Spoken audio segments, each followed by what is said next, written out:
Chapter 1. Down the Rabbit Hole. Alice was beginning to get very tired of sitting by her sister on the bank and of having nothing to do. Once or twice, she had peeped into the book her sister was reading, but it had no pictures or conversations in it. And what is the use of a book, thought Alice, without pictures or conversations? So she was considering, in her own mind as well as she could, for the hot day made her feel very sleepy and stupid, whether the pleasure of making a daisy chain would be worth the trouble of getting up and picking the daisies, when suddenly a white rabbit with pink eyes ran close by her. There was nothing so very remarkable in that, nor did Alice think it so very much out of the way to hear the rabbit say to itself, oh dear, I shall be too late." When she thought it over afterwards, it occurred to her that she ought to have wondered at this. But at the time, it all seemed quite natural. But when the rabbit actually took a watch out of its waistcoat pocket and looked at it, and then hurried on, Alice started to her feet, for it flashed across her mind that she had never before seen a rabbit with either a waistcoat pocket or a watch to take out of it.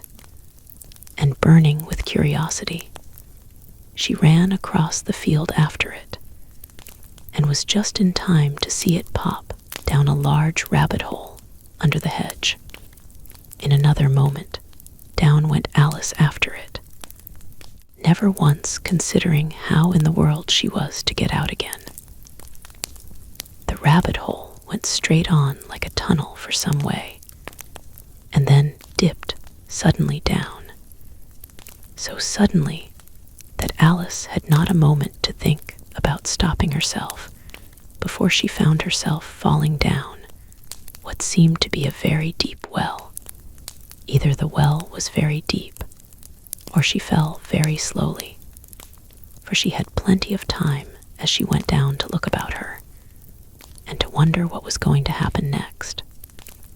First, she tried to look down and make out what she was coming to, but it was too dark to see anything. Then she looked at the sides of the well, and noticed that they were filled with cupboards and bookshelves. Here and there, she saw maps and pictures hung upon pegs. She took down a jar from one of the shelves as she passed. It was labeled orange marmalade, but to her great disappointment, it was empty. She did not like to drop the jar, for fear of killing somebody underneath, so managed to put it into one of the cupboards as she fell past it. Well, thought Alice to herself, after such a fall as this, I shall think nothing of tumbling downstairs. How brave they'll all think me at home. Why, I wouldn't say anything about it, even if I fell off the top of the house, which was very likely true. Down, down, down. Would the fall never come to an end? I wonder how many miles I've fallen by this time, she said aloud. I must be getting somewhere near the center of the earth. Let me see. That would be 4,000 miles down, I think. For you see, Alice had learnt several things of this sort in her lessons in the schoolroom. And though this was not a very good opportunity for showing off her knowledge, as there was no one to listen to her, still, it was good practice to say it over. Yes, that's about the right distance. But then I wonder what latitude or longitude I've got to. Alice had not the slightest idea what latitude was, or longitude either, but she thought they were nice grand words to say. Presently she began again. I wonder if I shall fall right through the earth. How funny it'll seem to come out among the people that walk with their heads downwards. The antipathies, I think. She was rather glad there was no one listening this time, as it didn't sound at all the right word. But I shall have to ask them what the name of the country is, you know. Please, ma'am, is this New Zealand or Australia? And she tried to curtsy as she spoke. Fancy curtsying as you're falling through the air. Do you think you could manage it? And what an ignorant little girl she'll think me for asking. No, it'll never do to ask. Perhaps I shall see it written up somewhere. Down, down, down. There was nothing else to do, so Alice soon began talking again. Dinah'll miss me very much tonight, I should think. Dinah was the cat. I hope they'll remember her saucer of milk at tea time. Dinah, my dear, I wish you were down here with me. There are no mice in the air, I'm afraid, but you might catch a bat. And that's very like a mouse, you know. But do cats eat bats, I wonder? And here Alice began to get rather sleepy, and went on saying to herself in a dreamy sort of way, do cats eat bats? Do cats eat bats? And sometimes, do bats eat cats? For you see, as she couldn't answer either question, it didn't much matter which way she put it.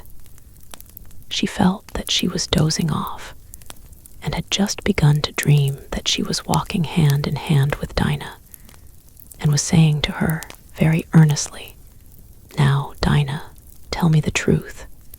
Did you ever eat a bat? When suddenly, thump, thump, down she came upon a heap of sticks and dry leaves, and the fall was over. Alice was not a bit hurt, and she jumped up on her feet in a moment. She looked up, but it was all dark overhead. Before her was another long passage, and the white rabbit was still in sight, hurrying down it. There was not a moment to be lost. Away went Alice like the wind, and was just in time to hear it say, as it turned a corner, oh, my ears and whiskers, how late it's getting. She was close behind it when she turned the corner, but the rabbit was no longer to be seen.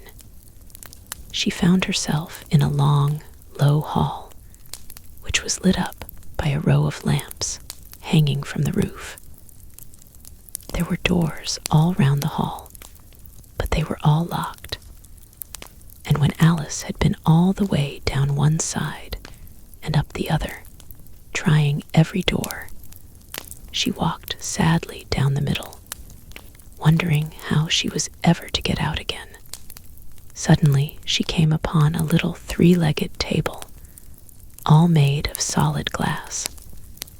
There was nothing on it but a tiny golden key, and Alice's first idea was that this might belong to one of the doors of the hall.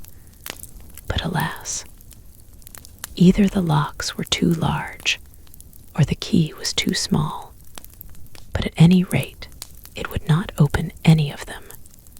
However, on the second time round, she came upon a low curtain she had not noticed before, and behind it was a little door about 15 inches high. She tried the little golden key in the lock, and to her great delight, it fitted. Alice opened the door and found that it led into a small passage, not much larger than a rat hole. She knelt down and looked along the passage into the loveliest garden you ever saw. How she longed to get out of that dark hall and wander about among those beds of bright flowers and those cool fountains. But she could not even get her head through the doorway. And even if my head would go through, thought poor Alice, it would be of very little use without my shoulders. Oh, how I wish I could shut up like a telescope. I think I could, if I only knew how to begin. For, you see, so many out-of-the-way things had happened lately, that Alice had begun to think that very few things indeed were really impossible. There seemed to be no use in waiting by the little door, so she went back to the table, half hoping she might find another key on it, or at any rate a book of rules for shutting people up like telescopes. This time, she found a little bottle on it, which certainly was not here before, said Alice. And tied around the neck of the bottle was a paper label, with the words, "Drink me," beautifully printed on it in large letters. It was all very well to say, "Drink me," but the wise little Alice was not going to do that in a hurry. "No, I'll look first," she said, "and see whether it's marked poison or not." For she had read several nice little stories about children who had got burnt and eaten up by wild beasts and other unpleasant things, all because they would not remember the simple rules their friends had taught them, such as that a red-hot poker will burn you if you hold it too long, and that if you cut your finger very deeply with a knife, it usually bleeds. And she had never forgotten that if you drink much from a bottle marked poison, it is almost certain to disagree with you sooner or later. However, this bottle was not marked poison, so Alice ventured to taste it, and finding it very nice, it had, in fact, a sort of mixed flavor of cherry tart, custard, pineapple, roast turkey, toffee, and hot buttered toast. She very soon finished it off. "What a curious feeling," said Alice. "I must be shutting up like a telescope." And so it was indeed. She was now only 10 inches high, and her face brightened up at the thought that she was now the right size for going through the little door into that lovely garden. First, however, she waited for a few minutes to see if she was going to shrink any further. She felt a little nervous about this, for it might end, you know, said Alice to herself, in my going out altogether, like a candle. I wonder what I should be like then. And she tried to fancy what the flame of a candle looks like after the candle is blown out, for she could not remember ever having seen such a thing. After a while, finding that nothing more happened, she decided on going into the garden at once. But alas for poor Alice, when she got to the door, she found she had forgotten the little golden key, and when she went back to the table for it, she found she could not possibly reach it. She could see it quite plainly through the glass, and she tried her best to climb up one of the legs of the table, but it was too slippery. And when she had tired herself out with trying, the poor little thing sat down and cried. "Come, there's no use in crying like that," said Alice to herself rather sharply. "I advise you to leave off this minute." She generally gave herself very good advice, though she very seldom followed it. And sometimes she scolded herself so severely as to bring tears into her eyes. And once she remembered trying to box her own ears for having cheated herself in a game of croquet. She was playing against herself, for this curious child was very fond of pretending to be two people. But it's no use now, thought poor Alice, to pretend to be two people. Why, there's hardly enough of me left to make one respectable person. Soon her eye fell on a little glass box that was lying under the table. She opened it and found in it a very small cake, on which the words "Eat me" were beautifully marked in currants. "Well, I'll eat it," said Alice, "and if it makes me grow larger, I can reach the key, and if it makes me grow smaller, I can creep under the door. So either way I'll get into the garden, and I don't care which happens." She ate a little bit and said anxiously to herself, "Which way, which way?" holding her hand on the top of her head to feel which way it was growing. And she was quite surprised to find that she remained the same size. To be sure, this is what generally happens when one eats cake. But Alice had got so much into the way of expecting nothing but out of the way things to happen that it seemed quite dull and stupid for life to go on in the common way. So she set to work and very soon finished off the cake. Chapter 2. The Pool of Tears. "Curiouser and curiouser," cried Alice. She was so much surprised that for the moment she quite forgot how to speak good English. "Now, I'm opening out like the largest telescope that ever was. Goodbye, feet." For when she looked down at her feet, they seemed to be almost out of sight. They were getting so far off. "Oh, my poor little feet. I wonder who will put on your shoes and stockings for you now, dears. I'm sure I shan't be able. I shall be a great deal too far off to trouble myself about you. You must manage the best way you can. But I must be kind to them," thought Alice. "Or perhaps they won't walk the way I want to go. Let me see. I'll give them a new pair of boots every Christmas." And she went on planning to herself how she would manage it. "They must go by the carrier," she thought. "And how funny it'll seem, sending presents to one's own feet. And how odd the directions will look. Alice's right foot-esque. Hearthrug near the fender, with Alice's love. Oh dear, what nonsense I'm talking." Just at this moment her head struck against the roof of the hall.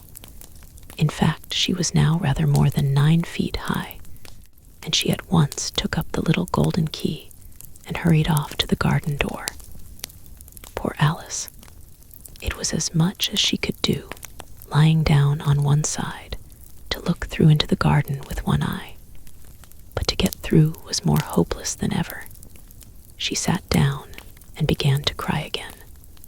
"You ought to be ashamed of yourself," said Alice. "A great girl like you," she might well say this, "to go on crying in this way. Stop this moment, I tell you." But she went on all the same, shedding gallons of tears, until there was a large pool around her, about 4 inches deep, and reaching half down the hall. After a time, she heard a little pattering of feet in the distance, and she hastily dried her eyes to see what was coming. It was the White Rabbit returning splendidly dressed, with a pair of white kid gloves in one hand and a large fan in the other. He came trotting along in a great hurry, muttering to himself as he came, "Oh, the Duchess, the Duchess. Oh, won't she be savage if I've kept her waiting?" Alice felt so desperate that she was ready to ask help of anyone. So, when the rabbit came near her, she began in a low, timid voice. "If you please, sir." The rabbit started violently, dropped the white kid gloves and the fan, and scurried away into the darkness as hard as he could go. Alice took up the fan and gloves, and as the hall was very hot, she kept fanning herself all the time she went on talking. "Dear, dear, how queer everything is today. And yesterday things went on just as usual. I wonder if I've changed in the night. Let me think. Was I the same when I got up this morning? I almost think I can remember feeling a little different. But if I'm not the same, the next question is, who in the world am I? Ah, that's the great puzzle." And she began thinking over all the children she knew that were of the same age as herself, to see if she could have been changed for any of them. "I'm sure I'm not Ada," she said, for her hair goes in such long ringlets, and mine doesn't go in ringlets at all.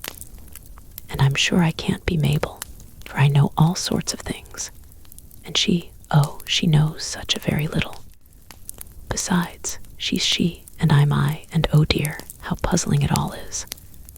I'll try if I know all the things I used to know. Let me see. 4 times 5 is 12, and 4 times 6 is 13, and 4 times 7 is, oh dear.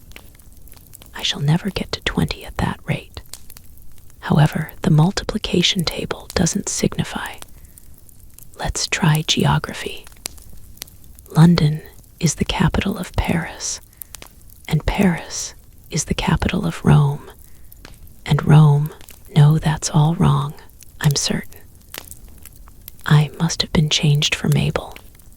I'll try and say, how doth the little, and she crossed her hands on her lap, as if she were saying lessons, and began to repeat it. But her voice sounded hoarse and strange, and the words did not come the same as they used to do. How doth the little crocodile improve his shining tail, and pour the waters of the Nile on every golden scale? How cheerfully he seems to grin, how neatly spreads his claws, and welcomes little fishes in, with gently smiling jaws. I'm sure those are not the right words, said poor Alice, and her eyes filled with tears again as she went on. I must be Mabel after all, and I shall have to go and live in that poky little house, and have next to no toys to play with, and oh, ever so many lessons to learn. No, I've made up my mind about it. If I'm Mabel, I'll stay down here. It'll be no use their putting their heads down and saying, come up again, dear. I shall only look up and say, who am I then? Tell me that first. And then, if I like being that person, I'll come up. If not, I'll stay down here till I'm somebody else. But oh dear, cried Alice, with a sudden burst of tears, I do wish they would put their heads down. I am so very tired of being all alone here. As she said this, she looked down at her hands, and was surprised to see that she had put on one of the rabbit's little white kid gloves while she was talking. How can I have done that? She thought. I must be growing small again. She got up and went to the table to measure herself by it, and found that, as nearly as she could guess, she was now about 2 feet high, and was going on shrinking rapidly. She soon found out that the cause of this was the fan she was holding, and she dropped it hastily, just in time to save herself from shrinking away altogether.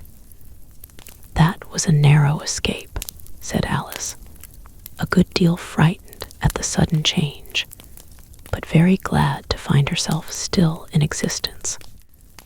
And now for the garden, and she ran with all speed back to the little door.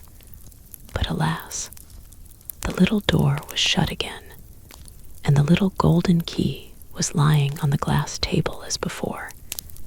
And things are worse than ever, thought the poor child, for I never was so small as this before, never. And I declare it's too bad, that it is. As she said these words, her foot slipped, and in another moment, splash, she was up to her chin in salt water. Her first idea was that she had somehow fallen into the sea. And in that case, I can go back by railway, she said to herself. Alice had been to the seaside once in her life, and had come to the general conclusion that wherever you go to on the English coast, you find a number of bathing machines in the sea, some children digging in the sand with wooden spades, then a row of lodging houses, and behind them a railway station. However, she soon made out that she was in the pool of tears which she had wept when she was 9 feet high. I wish I hadn't cried so much, said Alice, as she swam about, trying to find her way out. I shall be punished for it now, I suppose, by being drowned in my own tears. That will be a queer thing, to be sure. However, everything is queer today. Just then she heard something splashing about in the pool a little way off, and she swam nearer to make out what it was. At first, she thought it must be a walrus or hippopotamus, but then she remembered how small she was now, and she soon made out that it was only a mouse that had slipped in like herself. Would it be of any use now, thought Alice, to speak to this mouse? Everything is so out of the way down here that I should think very likely it can talk. At any rate, there's no harm in trying. So she began. "Oh, mouse, do you know the way out of this pool? I am very tired of swimming about here, oh mouse." Alice thought this must be the right way of speaking to a mouse. She had never done such a thing before, but she remembered having seen in her brother's Latin grammar, "A mouse of a mouse to a mouse, oh mouse." The mouse looked at her rather inquisitively, and seemed to her to wink with one of its little eyes, but it said nothing. "Perhaps it doesn't understand English," thought Alice. "I dare say it's a French mouse, come over with William the Conqueror." For, with all her knowledge of history, Alice had no very clear notion how long ago anything had happened. So she began again, "Où est ma chatte?" which was the first sentence in her French lesson book. The mouse gave a sudden leap out of the water and seemed to quiver all over with fright. "Oh, I beg your pardon," cried Alice hastily, afraid that she had hurt the poor animal's feelings. "I quite forgot you didn't like cats." "Not like cats," cried the mouse in a shrill, passionate voice. "Would you like cats if you were me?" "Well, perhaps not," said Alice in a soothing tone. "Don't be angry about it. And yet, I wish I could show you our cat Dinah. I think you'd take a fancy to cats, if you could only see her. She is such a dear quiet thing," Alice went on, half to herself, as she swam lazily about in the pool. "And she sits purring so nicely by the fire, licking her paws and washing her face. And she is such a nice, soft thing to nurse.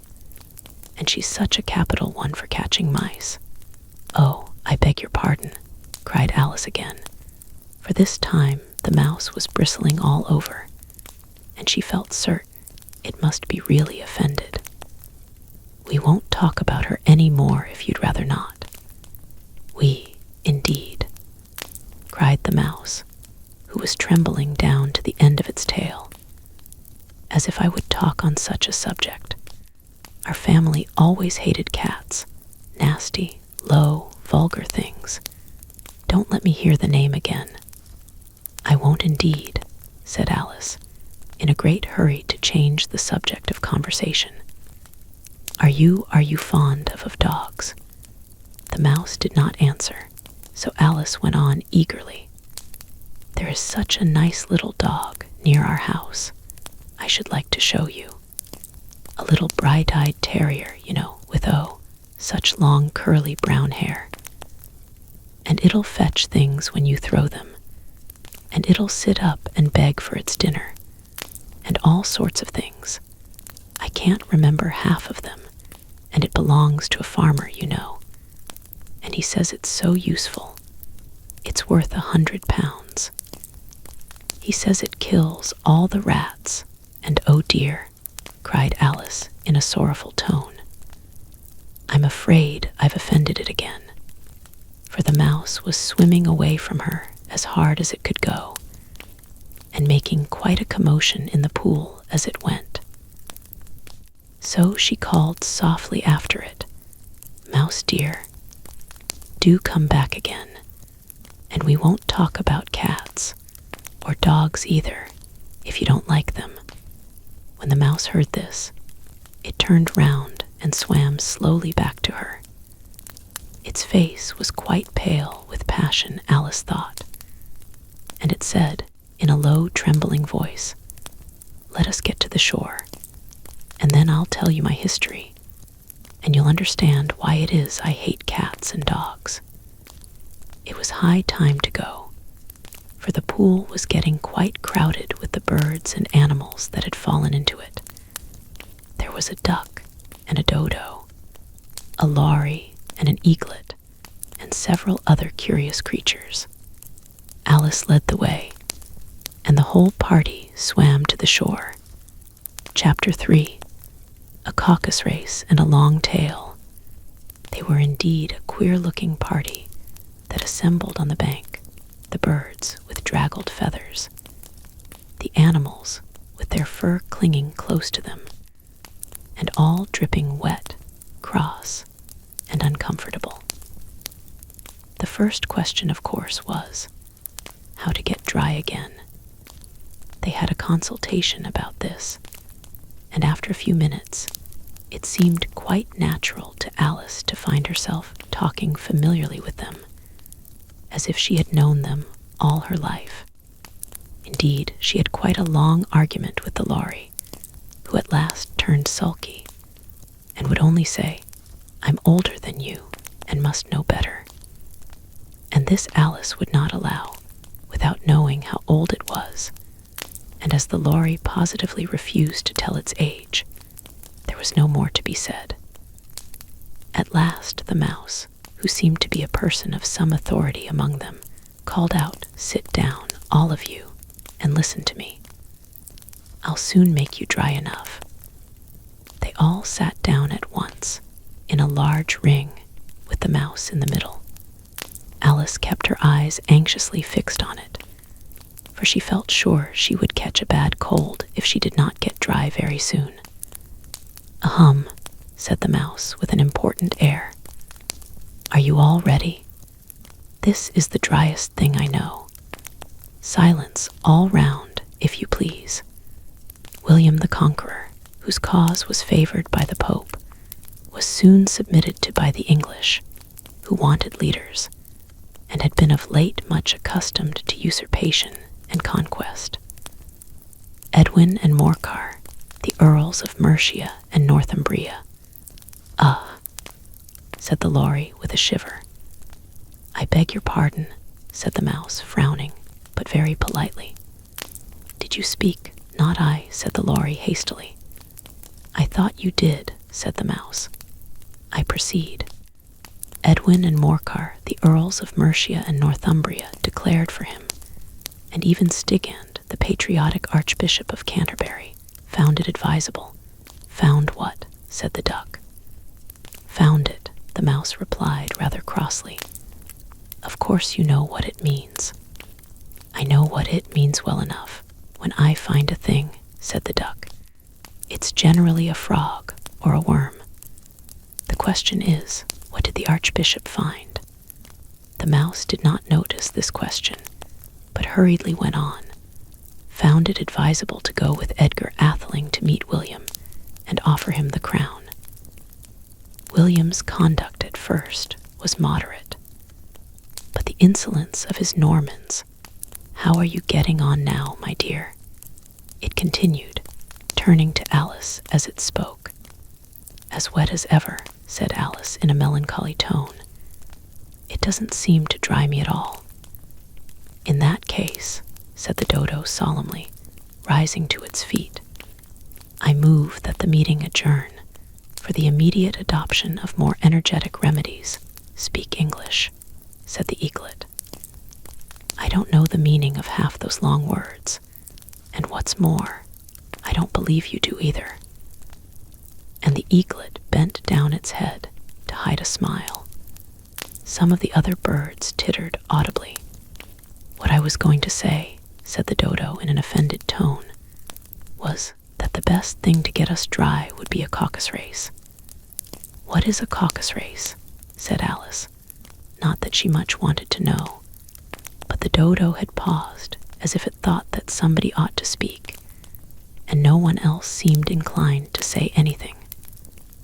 "Why," said the dodo, "the best way to explain it is to do it. And, as you might like to try the thing yourself some winter day, I will tell you how the dodo managed it. First, it marked out a race course in a sort of circle. The exact shape doesn't matter, it said. And then all the party were placed along the course, here and there. There was no 1, 2, 3, and away. But they began running when they liked, and left off when they liked, so that it was not easy to know when the race was over. However, when they had been running half an hour or so, and were quite dry again, the dodo suddenly called out, "The race is over," and they all crowded round it, panting and asking, "But who has won?" This question the dodo could not answer without a great deal of thought, and it stood for a long time with one finger pressed upon its forehead, the position in which you usually see Shakespeare in the pictures of him, while the rest waited in silence. At last, the dodo said everybody has won, and all must have prizes. "But who is to give the prizes?" quite a chorus of voices asked. "Why, she, of course," said the dodo, pointing to Alice with one finger, and the whole party at once crowded round her, calling out in a confused way, "Prizes, prizes." Alice had no idea what to do, and in despair she put her hand in her pocket and pulled out a box of comfits. Luckily, the salt water had not got into it, and handed them round as prizes. There was exactly one apiece, all round. "But she must have a prize herself, you know," said the mouse. "Of course," the dodo replied very gravely.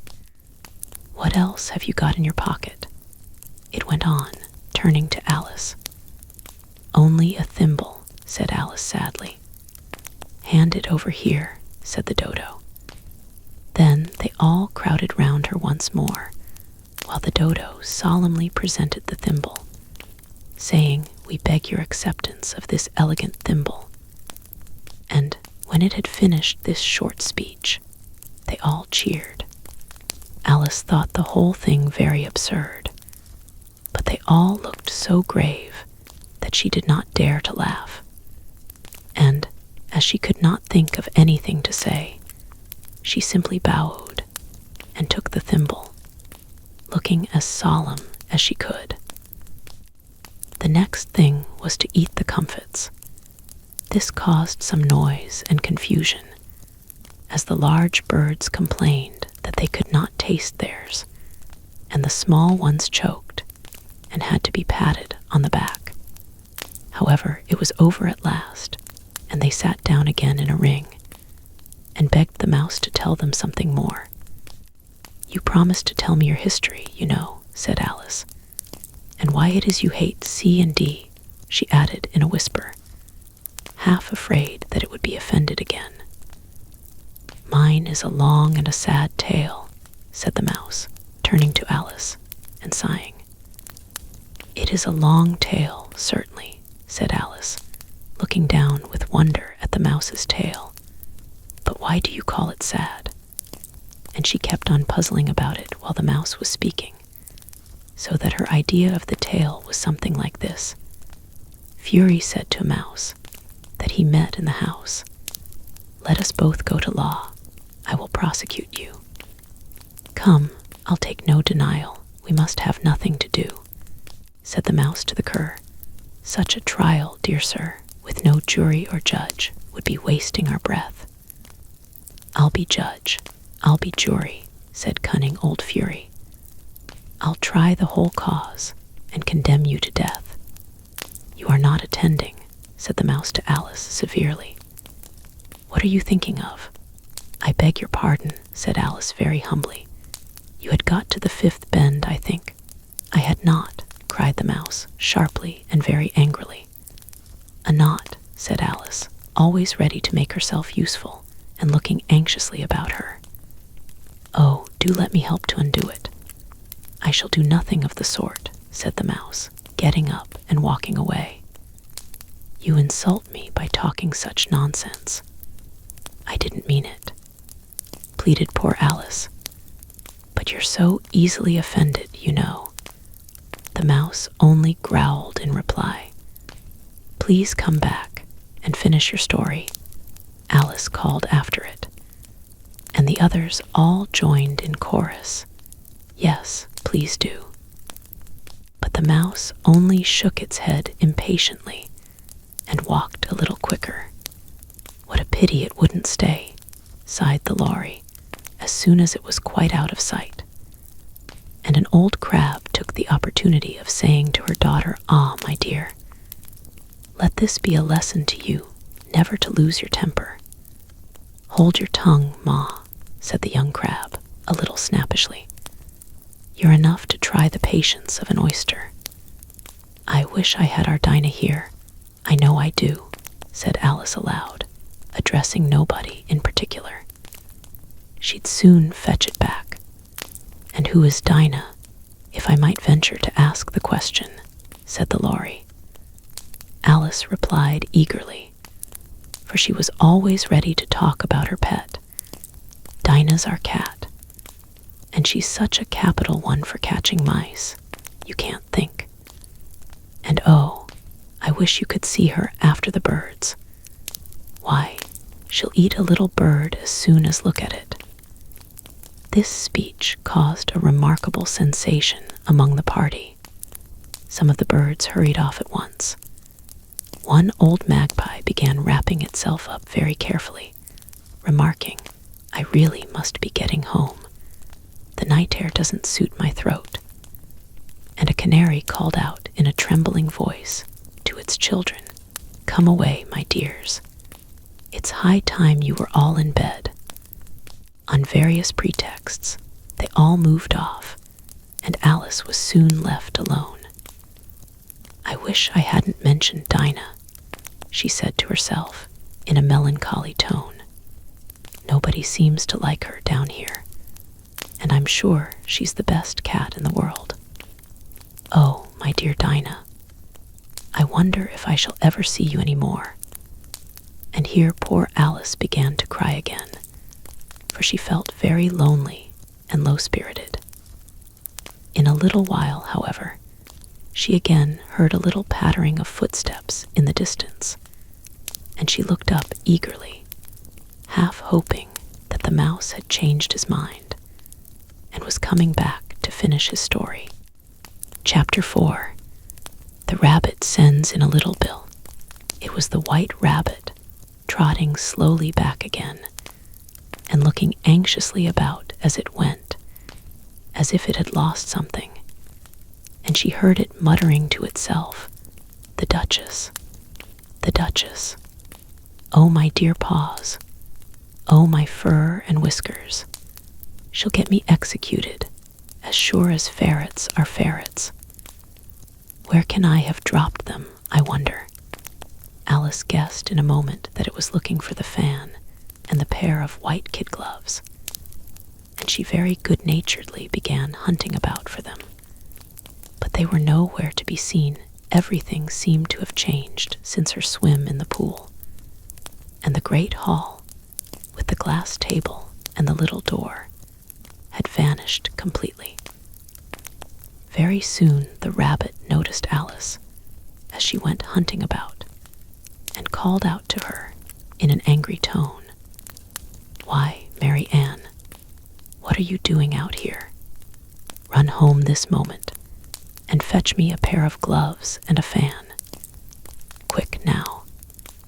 And Alice was so much frightened that she ran off at once in the direction it pointed to, without trying to explain the mistake that it had made. "He took me for his housemaid," she said to herself as she ran. "How surprised he'll be when he finds out who I am.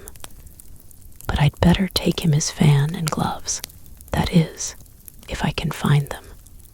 As she said this, she came upon a neat little house, on the door of which was a bright brass plate with the name W. Rabbit engraved upon it. She went in without knocking and hurried upstairs, in great fear lest she should meet the real Mary Ann and be turned out of the house before she had found the fan and gloves. How queer it seems, Alice said to herself, to be going messages for a rabbit. I suppose Dinah'll be sending me on messages next. And she began fancying the sort of thing that would happen. Miss Alice, come here directly and get ready for your walk. Coming in a minute, nurse. But I've got to watch this mouse hole till Dinah comes back and see that the mouse doesn't get out. Only, I don't think, Alice went on, that they'd let Dinah stop in the house if it began ordering people about like that. By this time, she had found her way into a tidy little room with a table in the window, and on it, as she had hoped, a fan, and 2 or 3 pairs of tiny white kid gloves. She took up the fan and a pair of the gloves, and was just going to leave the room, when her eye fell upon a little bottle that stood near the looking-glass. There was no label this time with the words, "Drink me." But nevertheless, she uncorked it and put it to her lips. I know something interesting is sure to happen, she said to herself, whenever I eat or drink anything. So I'll just see what this bottle does. I do hope it'll make me grow large again, for really I'm quite tired of being such a tiny little thing. It did so indeed, and much sooner than she had expected. Before she had drunk half the bottle, she found her head pressing against the ceiling, and had to stoop to save her neck from being broken. She hastily put down the bottle, saying to herself, "That's quite enough. I hope I shan't grow any more as it is. I can't get out at the door. I do wish I hadn't drunk quite so much." Alas, it was too late to wish that. She went on growing, and very soon had to kneel down on the floor. In another minute, there was not even room for this, and she tried the effect of lying down with one elbow against the door, and the other arm curled round her head. Still she went on growing, and as a last resource, she put one arm out of the window and one foot up the chimney, and said to herself, "Now I can do no more, whatever happens. What will become of me?" Luckily for Alice, the little magic bottle had now had its full effect, and she grew no larger. Still, it was very uncomfortable, and as there seemed to be no sort of chance of her ever getting out of the room again, no wonder she felt unhappy. It was much pleasanter at home, thought poor Alice, when one wasn't always growing larger and smaller, and being ordered about by mice and rabbits. I almost wish I hadn't gone down that rabbit hole, and yet, it's rather curious, this sort of life. I do wonder what can have happened to me. When I used to read fairy tales, I fancied that kind of thing never happened, and now here I am in the middle of one. There ought to be a book written about me, that there ought. And when I grow up, I'll write one, but I'm grown up now, she added in a sorrowful tone. At least there's no room to grow up any more here. But then, thought Alice, shall I never get any older than I am now? That'll be a comfort, one way never to be an old woman, but then always to have lessons to learn. Oh, I shouldn't like that.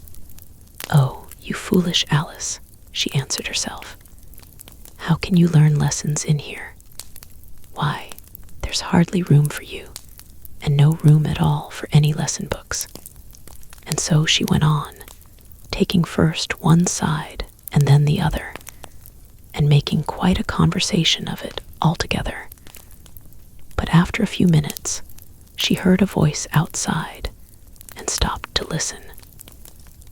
"Mary Ann, Mary Ann," said the voice. "Fetch me my gloves this moment." Then came a little pattering of feet on the stairs. Alice knew it was the rabbit coming to look for her, and she trembled till she shook the house, quite forgetting that she was now about 1,000 times as large as the rabbit, and had no reason to be afraid of it. Presently the rabbit came up to the door and tried to open it, but as the door opened inwards, and Alice's elbow was pressed hard against it, that attempt proved a failure. Alice heard it say to itself, "Then I'll go round and get in at the window." "That you won't," thought Alice, and after waiting till she fancied she heard the rabbit just under the window, she suddenly spread out her hand and made a snatch in the air. She did not get hold of anything, but she heard a little shriek and a fall, and a crash of broken glass, from which she concluded that it was just possible it had fallen into a cucumber frame, or something of the sort. Next came an angry voice, the rabbit's "Pat, Pat, where are you?" And then a voice she had never heard before, "Sure then, I'm here. Digging for apples, Your Honor." "Digging for apples, indeed," said the rabbit angrily. "Here, come help me out of teas." Sounds of more broken glass. "Now tell me, Pat, what's that in the window?" "Sure, it's an arm, Your Honor." He pronounced it a rum, "an arm, you goose. Who ever saw one that size? Why, it fills the whole window." "Sure, it does, Your Honor. But it's an arm for all that." "Well, it's got no business there, at any rate. Go and take it away."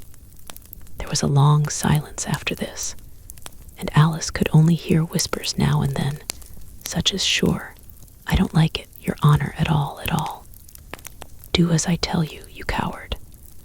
And at last she spread out her hand again and made another snatch in the air. This time there were 2 little shrieks and more sounds of broken glass. "What a number of cucumber frames there must be," thought Alice. "I wonder what they'll do next. As for pulling me out of the window, I only wish they could. I'm sure I don't want to stay in here any longer." She waited for some time without hearing anything more. At last came a rumbling of little cartwheels, and the sound of a good many voices all talking together. She made out the words, "Where's the other ladder? Why, I hadn't to bring but one. Bill's got the other bill. Fetch it here, lad. Here, put 'em up at this corner, no. Tie 'em together first.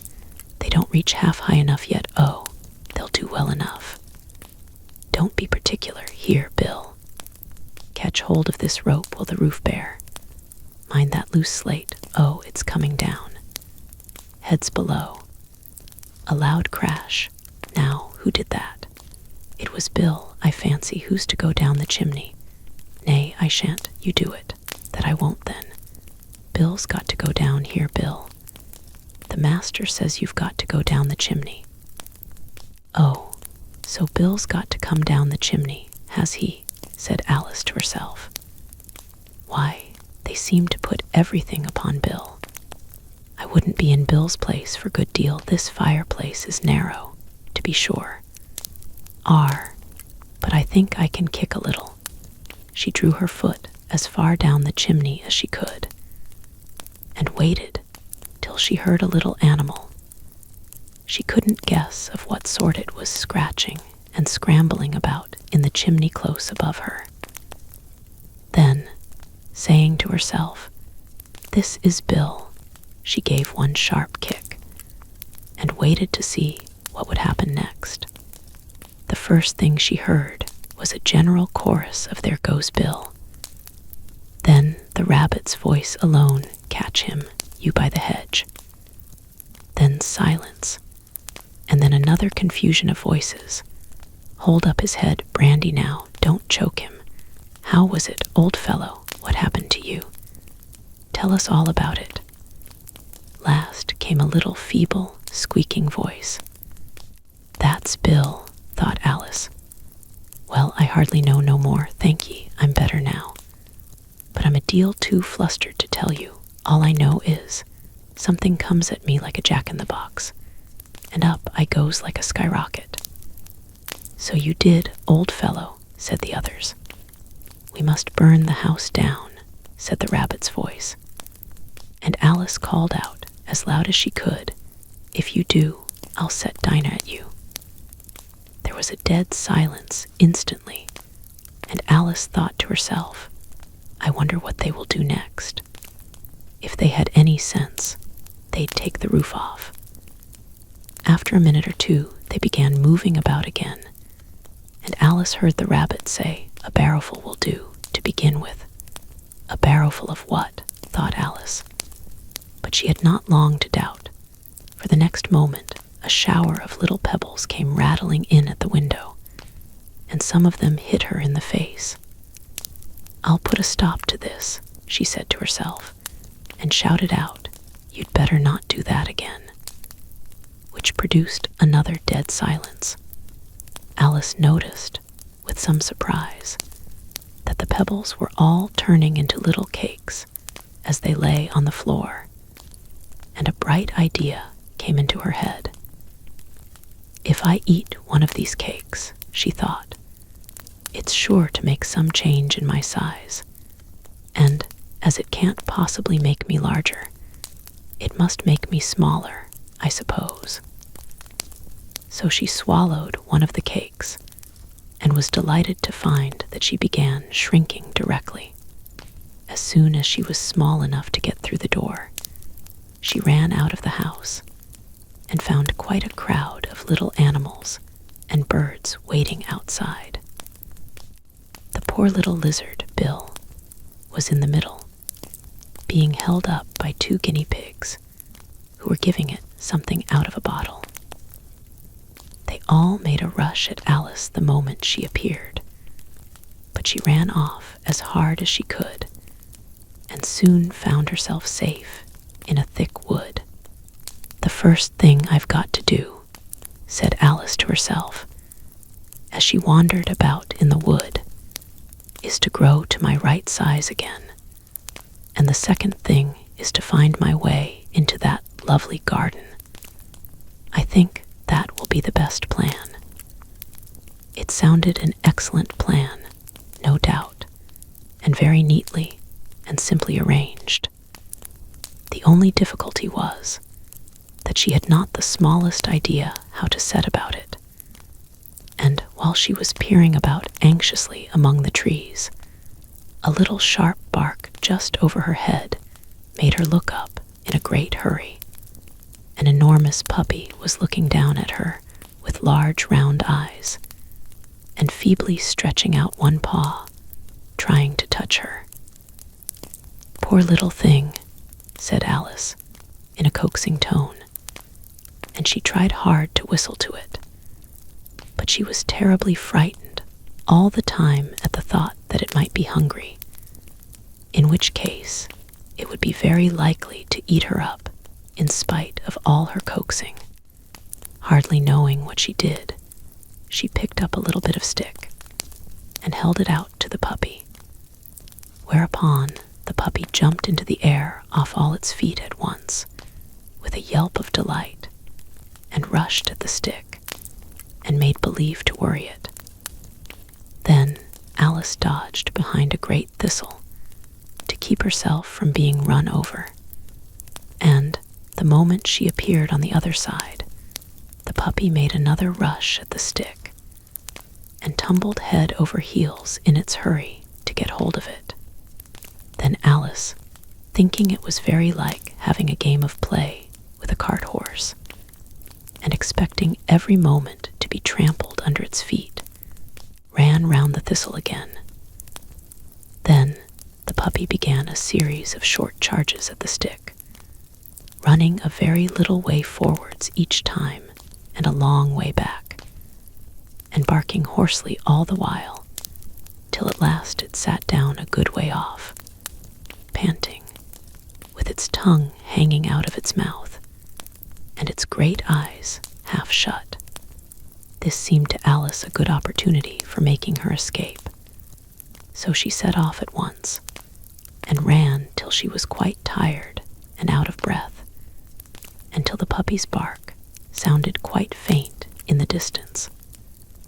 "And yet what a dear little puppy it was," said Alice, as she leant against a buttercup to rest herself and fanned herself with one of the leaves. "I should have liked teaching it tricks very much, if I'd only been the right size to do it. Oh dear, I'd nearly forgotten that I've got to grow up again. Let me see, how is it to be managed? I suppose I ought to eat or drink something or other, but the great question is what? The great question certainly was, what?" Alice looked all round her at the flowers and the blades of grass, but she could not see anything that looked like the right thing to eat or drink under the circumstances. There was a large mushroom growing near her, about the same height as herself, and when she had looked under it, and on both sides of it, and behind it, it occurred to her that she might as well look and see what was on top of it.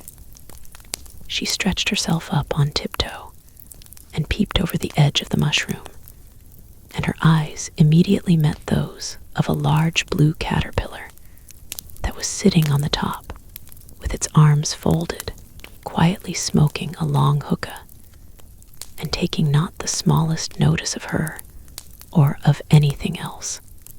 Chapter 5. Advice from a Caterpillar. The caterpillar and Alice looked at each other for some time in silence. At last, the caterpillar took the hookah out of its mouth and addressed her in a languid, sleepy voice. "Who are you?" said the caterpillar. This was not an encouraging opening for a conversation. Alice replied, rather shyly, I hardly know, sir, just at present. At least I know who I was when I got up this morning. But I think I must have been changed several times since then." "What do you mean by that?" said the caterpillar sternly. "Explain yourself." "I can't explain myself, I'm afraid, sir," said Alice, "because I'm not myself, you see." "I don't see," said the caterpillar. "I'm afraid I can't put it more clearly," Alice replied, very politely, "for I can't understand it myself, to begin with, and being so many different sizes in a day is very confusing." "It isn't," said the caterpillar. "Well, perhaps you haven't found it so yet," said Alice. "But when you have to turn into a chrysalis, you will someday, you know, and then after that into a butterfly. I should think you'll feel it a little queer, won't you?" "Not a bit," said the caterpillar. "Well, perhaps your feelings may be different," said Alice. "All I know is, it would feel very queer to me." "You," said the caterpillar contemptuously. "Who are you?" which brought them back again to the beginning of the conversation. Alice felt a little irritated at the caterpillars making such very short remarks, and she drew herself up and said, very gravely, "I think you ought to tell me who you are first." "Why?" said the caterpillar. Here was another puzzling question, and as Alice could not think of any good reason, and the caterpillar seemed to be in a very unpleasant state of mind, she turned away. "Come back," the caterpillar called after her. "I've something important to say." This sounded promising, certainly. Alice turned and came back again. "Keep your temper," said the caterpillar. "Is that all?" said Alice, swallowing down her anger as well as she could. "No," said the caterpillar. Alice thought she might as well wait, as she had nothing else to do, and perhaps after all it might tell her something worth hearing. For some minutes it puffed away without speaking, but at last it unfolded its arms, took the hookah out of its mouth again, and said, "So you think you're changed, do you?" "I'm afraid I am, sir," said Alice. "I can't remember things as I used, and I don't keep the same size for 10 minutes together." "Can't remember what things?" said the caterpillar. "Well, I've tried to say, 'How doth the little busy bee?' but it all came different." Alice replied in a very melancholy voice. "Repeat, 'You are old, Father William,'" said the caterpillar. Alice folded her hands and began. "You are old, Father William," the young man said, "and your hair has become very white. And yet you incessantly stand on your head. Do you think, at your age, it is right?" "In my youth," Father William replied to his son, "I feared it might injure the brain. But now that I'm perfectly sure I have none, why, I do it again and again." "You are old," said the youth, "as I mentioned before, and have grown most uncommonly fat. Yet you turned a back somersault in at the door. Pray, what is the reason of that?" "In my youth," said the sage, as he shook his gray locks, "I kept all my limbs very supple by the use of this ointment, 1 shilling the box. Allow me to sell you a couple." "You are old," said the youth, "and your jaws are too weak for anything tougher than suet. Yet you finished the goose, with the bones and the beak. Pray, how did you manage to do it?" "In my youth," said his father, "I took to the law and argued each case with my wife, and the muscular strength which it gave to my jaw has lasted the rest of my life." "You are old," said the youth. "One would hardly suppose that your eye was as steady as ever. Yet you balanced an eel on the end of your nose. What made you so awfully clever?" "I have answered 3 questions, and that is enough," said his father. "Don't give yourself airs. Do you think I can listen all day to such stuff? Be off, or I'll kick you downstairs." "That is not said right," said the caterpillar. "Not quite right, I'm afraid," said Alice timidly. "Some of the words have got altered." "It is wrong from beginning to end," said the caterpillar decidedly, and there was silence for some minutes.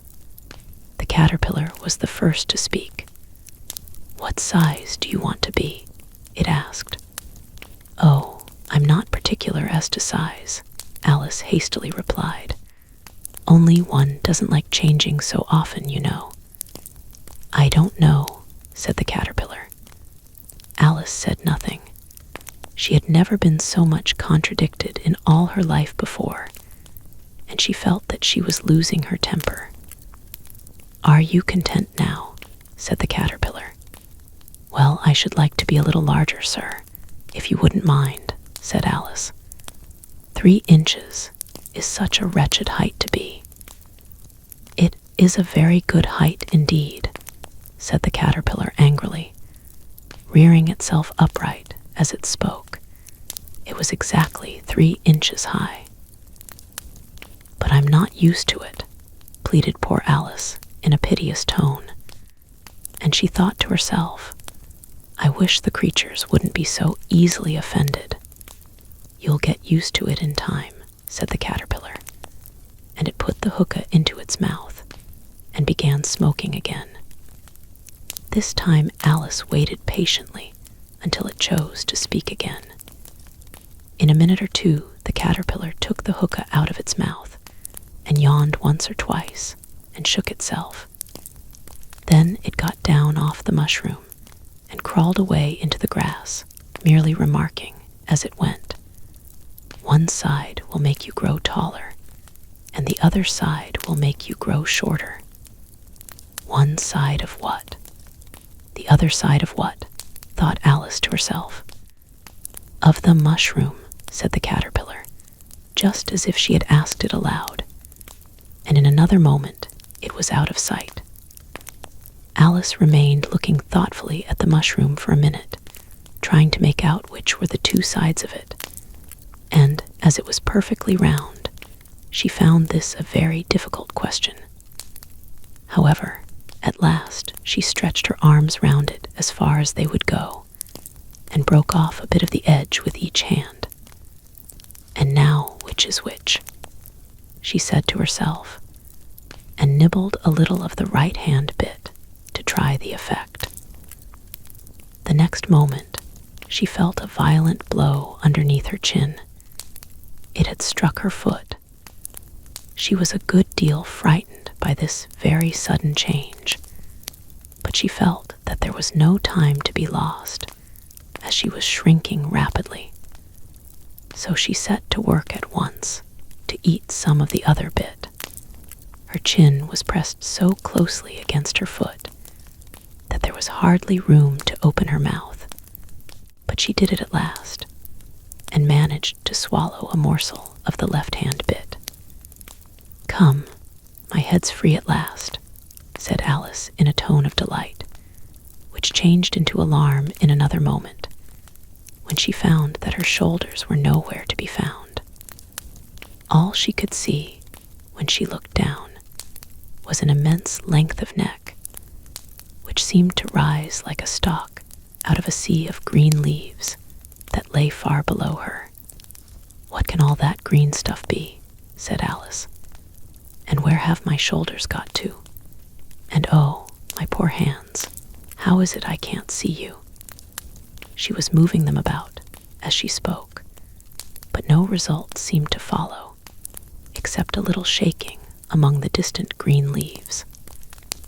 As there seemed to be no chance of getting her hands up to her head, she tried to get her head down to them, and was delighted to find that her neck would bend about easily in any direction, like a serpent. She had just succeeded in curving it down into a graceful zigzag, and was going to dive in among the leaves, which she found to be nothing but the tops of the trees under which she had been wandering, when a sharp hiss made her draw back in a hurry. A large pigeon had flown into her face, and was beating her violently with its wings. "Serpent!" screamed the pigeon. "I'm not a serpent," said Alice indignantly. "Let me alone. Serpent, I say again," repeated the pigeon, but in a more subdued tone, and added with a kind of sob, "I've tried every way, but nothing seems to suit them." "I haven't the least idea what you're talking about," said Alice. "I've tried the roots of trees, and I've tried banks, and I've tried hedges," the pigeon went on, without attending to her. "But those serpents, there's no pleasing them." Alice was more and more puzzled, but she thought there was no use in saying anything more till the pigeon had finished. "As if it wasn't trouble enough hatching the eggs," said the pigeon. "But I must be on the lookout for serpents, night and day. Why, I haven't had a wink of sleep these 3 weeks." "I'm very sorry you've been annoyed," said Alice, who was beginning to see its meaning. "And just as I'd taken the highest tree in the wood," continued the pigeon, raising its voice to a shriek, "and just as I was thinking I should be free of them at last, they must needs come wriggling down from the sky.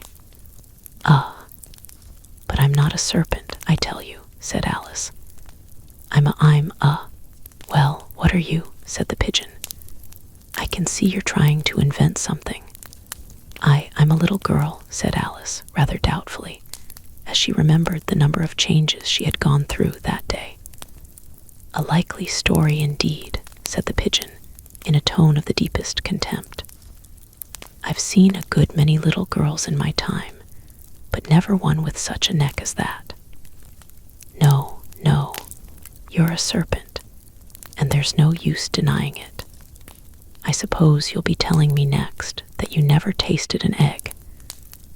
"I have tasted eggs, certainly," said Alice, who was a very truthful child. "But little girls eat eggs quite as much as serpents do, you know." "I don't believe it," said the pigeon.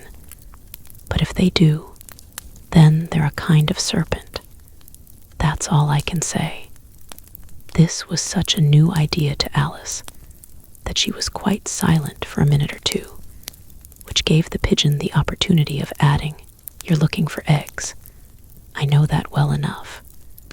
And what does it matter to me whether you're a little girl or a serpent?" "It matters a good deal to me," said Alice hastily. "But I'm not looking for eggs, as it happens. And if I was, I shouldn't want yours. I don't like them raw." "Well, be off then," said the pigeon in a sulky tone, as it settled down again into its nest.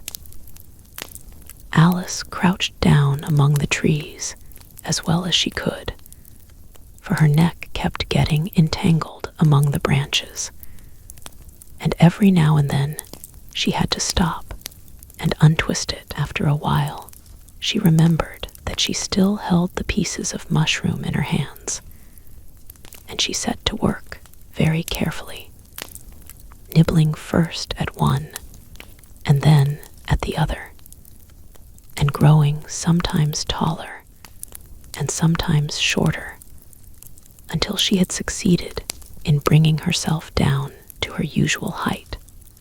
It was so long since she had been anything near the right size that it felt quite strange at first, but she got used to it in a few minutes and began talking to herself as usual. "Come, there's half my plan done now. How puzzling all these changes are. I'm never sure what I'm going to be from one minute to another.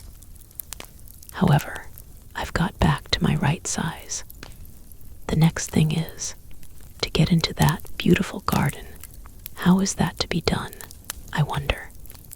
As she said this, she came suddenly upon an open place with a little house in it about 4 feet high. "Whoever lives there," thought Alice, "it'll never do to come upon them this size. Why, I should frighten them out of their wits." So she began nibbling at the right-hand bit again, and did not venture to go near the house till she had brought herself down to 9 inches high. Chapter 6. Pig and Pepper. For a minute or two she stood looking at the house and wondering what to do next, when suddenly a footman in livery came running out of the wood. She considered him to be a footman because he was in livery. Otherwise, judging by his face only, she would have called him a fish and rapped loudly at the door with his knuckles. It was opened by another footman in livery, with a round face and large eyes like a frog, and both footmen, Alice noticed, had powdered hair that curled all over their heads. She felt very curious to know what it was all about, and crept a little way out of the wood to listen. The fish footman began by producing from under his arm a great letter, nearly as large as himself, and this he handed over to the other, saying in a solemn tone, "For the Duchess," an invitation from the Queen to play croquet. The frog footman repeated in the same solemn tone, only changing the order of the words a little, "From the Queen," an invitation for the Duchess to play croquet. Then they both bowwowed, and their curls got entangled together. Alice laughed so much at this that she had to run back into the wood for fear of their hearing her. And when she next peeped out, the fish footman was gone, and the other was sitting on the ground near the door, staring stupidly up into the sky. Alice went timidly up to the door and knocked. "There's no sort of use in knocking," said the footman, "and that for 2 reasons. First, because I'm on the same side of the door as you are. Secondly, because they're making such a noise inside, no one could possibly hear you." And certainly, there was a most extraordinary noise going on within, a constant howling and sneezing, and every now and then a great crash, as if a dish or kettle had been broken to pieces. Please then, said Alice, how am I to get in? There might be some sense in your knocking, the footman went on, without attending to her, if we had the door between us. For instance, if you were inside, you might knock, and I could let you out, you know. He was looking up into the sky all the time he was speaking, and this Alice thought decidedly uncivil. But perhaps he can't help it, she said to herself. His eyes are so very nearly at the top of his head. But at any rate, he might answer questions. How am I to get in? She repeated aloud. I shall sit here, the footman remarked, till tomorrow. At this moment the door of the house opened, and a large plate came skimming out, straight at the footman's head. It just grazed his nose and broke to pieces against one of the trees behind him. Or next day, maybe, the footman continued in the same tone, exactly as if nothing had happened. How am I to get in? Asked Alice again, in a louder tone. Are you to get in at all? Said the footman. That's the first question, you know. It was, no doubt. Only Alice did not like to be told so. It's really dreadful, she muttered to herself, the way all the creatures argue. It's enough to drive one crazy. The footman seemed to think this a good opportunity for repeating his remark, with variations.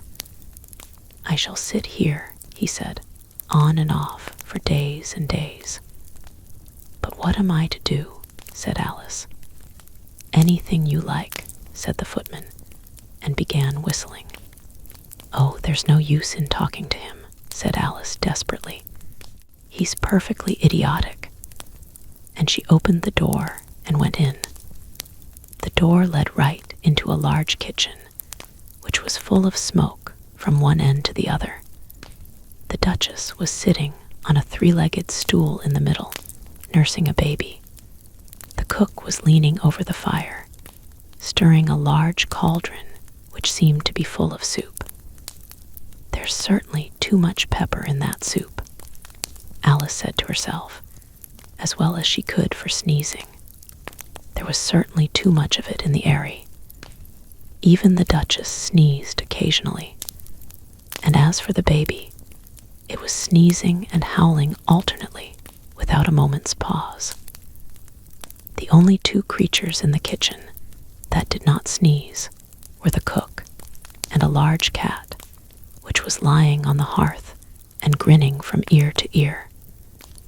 Please would you tell me, said Alice, a little timidly, for she was not quite sure whether it was good manners for her to speak first, why your cat grins like that. It's a Cheshire cat, said the Duchess, and that's why. Pig, she said the last word with such sudden violence that Alice quite jumped. But she saw in another moment that it was addressed to the baby, and not to her, so she took courage and went on again. I didn't know that Cheshire cats always grinned. In fact, I didn't know that cats could grin. They all can, said the Duchess, and most of 'em do. I don't know of any that do, Alice said very politely, feeling quite pleased to have got into a conversation. You don't know much, said the Duchess, and that's a fact. Alice did not at all like the tone of this remark, and thought it would be as well to introduce some other subject of conversation. While she was trying to fix on one, the cook took the cauldron of soup off the fire, and at once set to work, throwing everything within her reach at the Duchess. And the baby, the fire irons came first. Then followed a shower of saucepans, plates, and dishes. The Duchess took no notice of them, even when they hit her, and the baby was howling so much already that it was quite impossible to say whether the blows hurt it or not. Oh, please mind what you're doing, cried Alice, jumping up and down in an agony of terror. Oh, there goes his precious nose, as an unusually large saucepan flew close by it and very nearly carried it off. If everybody minded their own business, the Duchess said, in a hoarse growl, the world would go round a deal faster than it does. Which would not be an advantage, said Alice, who felt very glad to get an opportunity of showing off a little of her knowledge. Just think what work it would make with the day and night. You see, the earth takes 24 hours to turn round on its axis. Talking of axis, said the Duchess. Chop off her head. Alice glanced rather anxiously at the cook to see if she meant to take the hint, but the cook was busily stirring the soup and seemed not to be listening, so she went on again. 24 hours, I think, or is it 12? Oh, don't bother me, said the Duchess. I never could abide figures. And with that she began nursing her child again, singing a sort of lullaby to it as she did so, and giving it a violent shake at the end of every line. Speak roughly to your little boy, and beat him when he sneezes.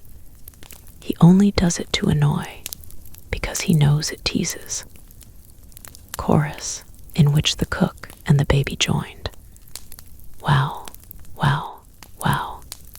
While the Duchess sang the second verse of the song, she kept tossing the baby violently up and down, and the poor little thing howled so that Alice could hardly hear the words.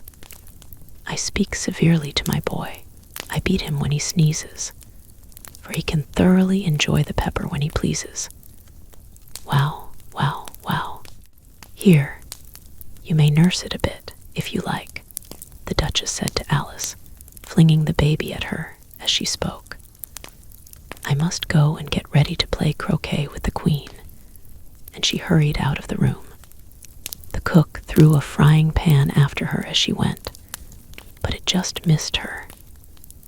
Alice caught the baby with some difficulty, as it was a queer-shaped little creature, and held out its arms and legs in all directions, just like a starfish, thought Alice.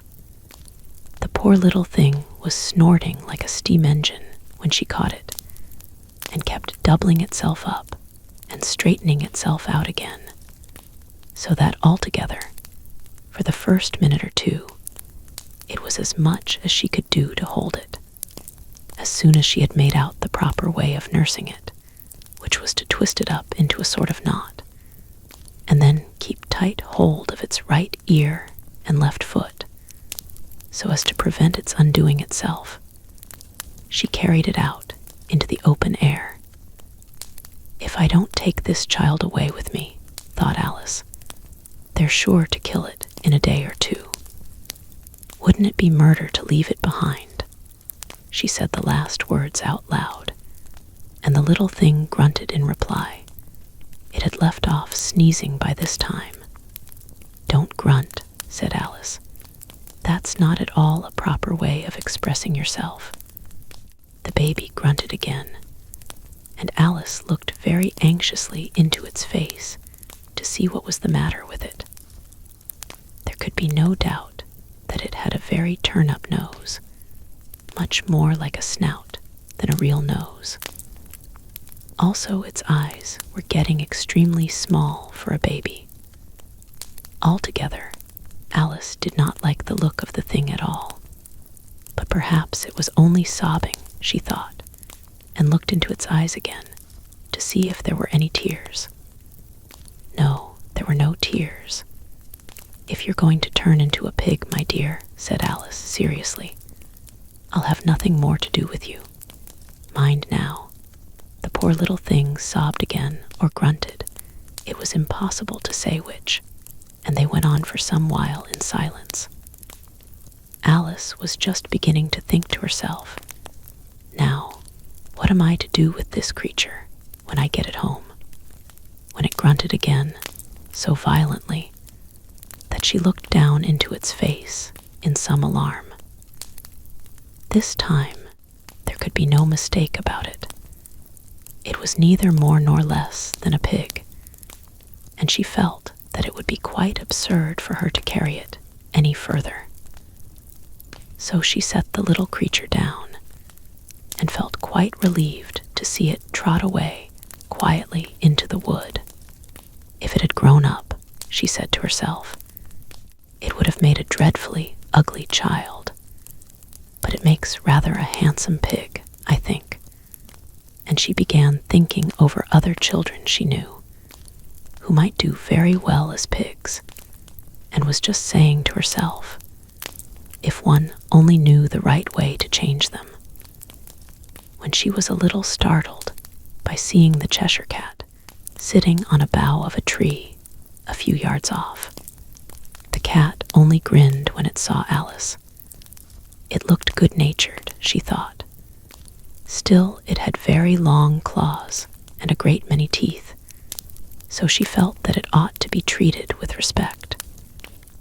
Cheshire Puss, she began, rather timidly, as she did not at all know whether it would like the name. However, it only grinned a little wider.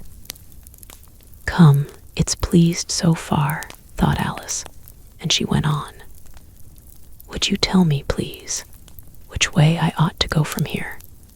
That depends a good deal on where you want to get to, said the cat. I don't much care where, said Alice. Then, it doesn't matter which way you go, said the cat. So long as I get somewhere, Alice added as an explanation. Oh, you're sure to do that, said the cat, if you only walk long enough. Alice felt that this could not be denied, so she tried another question. What sort of people live about here? In that direction, the cat said, waving its right paw round, lives a hatter. And in that direction, waving the other paw, lives a March hare. Visit either you like, they're both mad. But I don't want to go among mad people, Alice remarked. Oh, you can't help that, said the cat. We're all mad here. I'm mad. You're mad. How do you know I'm mad? Said Alice. You must be, said the cat, or you wouldn't have come here. Alice didn't think that proved it at all, however, she went on. And how do you know that you're mad? To begin with, said the cat, a dog's not mad. You grant that? I suppose so, said Alice. Well then, the cat went on, you see a dog growls when it's angry and wags its tail when it's pleased. Now I growl when I'm pleased and wag my tail when I'm angry. Therefore I'm mad. I call it purring, not growling, said Alice. Call it what you like, said the cat. Do you play croquet with the queen today? I should like it very much, said Alice, but I haven't been invited yet. You'll see me there, said the cat, and vanished. Alice was not much surprised at this. She was getting so well used to queer things happening. While she was still looking at the place where it had been, it suddenly appeared again. By the by, what became of the baby? Said the cat. I'd nearly forgotten to ask. It turned into a pig, Alice answered very quietly, just as if the cat had come back in a natural way. I thought it would, said the cat, and vanished again. Alice waited a little, half expecting to see it again, but it did not appear, and after a minute or two she walked on in the direction in which the March hare was said to live. I've seen hatters before, she said to herself.